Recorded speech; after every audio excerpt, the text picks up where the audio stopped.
Oman প্রবাসীদের জন্য বড় ধরনের সুখবর দিয়েছে বন্ধুরা। বিশেষ করে ওমানের ভিসা খোলার বিষয় নিয়ে ওমানে দীর্ঘদিন ধরে বন্ধ থাকা বাংলাদেশি প্রবাসীদের জন্য ভিসা খুব শীঘ্রই পুনরায় আবার চালু হতে যাচ্ছে।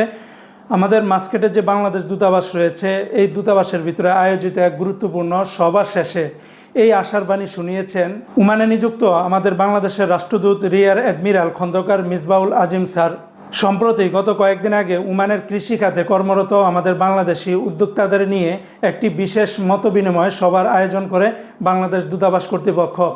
সেই সভায় মান্যবর রাষ্ট্রদূত খন্দকার মিসবাউল আজিমের সভাপতিত্বে প্রবাসী ব্যবসায়ী এবং বিশিষ্ট ব্যক্তিরা উপস্থিত ছিলেন।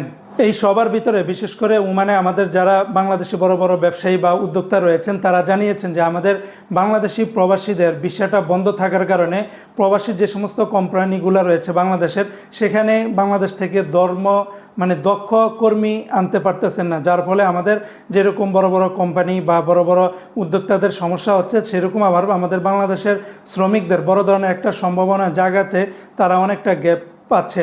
আর সেই সব দিকে বিবেচনা করে ওমানের সরকার এবং বর্তমানের যে রাষ্ট্রদূত, তিনারা কিন্তু আশা দিয়েছেন যে খুব শীঘ্রই ওমানের ভিসা চালু হতে যাচ্ছে। তবে কবে নাগাদ চালু হবে সেটা কিন্তু এখনও নির্দিষ্ট আকারে বলেনি। তবে আমরা আশাবাদী যে বর্তমানে ইরান এবং মধ্যপ্রাচ্যের যেই অস্থিরতা ছিল সেটা কিন্তু একেবারে বন্ধ হয়ে গিয়েছে, বিশেষ করে ইরানের সাথে। আশা করি আমরা এই প্রেক্ষাপটটা একদম স্বাভাবিক হয়ে গেলে অতি দ্রুতই আবার ওমানের ভিসা চালু হবে।